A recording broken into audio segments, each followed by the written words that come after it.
গরুটা শুধু একটা প্রাণী ছিল না, এটা ছিল একটা পরিবারের অংশ। ডাক্তার আনাই হয়নি, হঠাৎ স্ট্রোক গরুটা মরে যাওয়ায় তাদের পরিবারে শোকাহত নেমে এসেছে। ঠান্ডা জোরে আল্লাহ গরু মরে না, তাদের গরু শক্তি ও ধৈর্য দান করুক, আমিন। কোন এই ঘরে ছিল?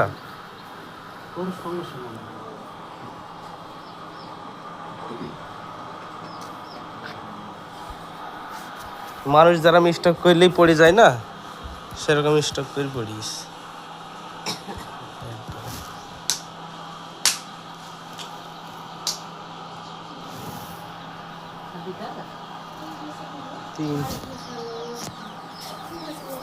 গরু মরে গেল হঠাৎ করে।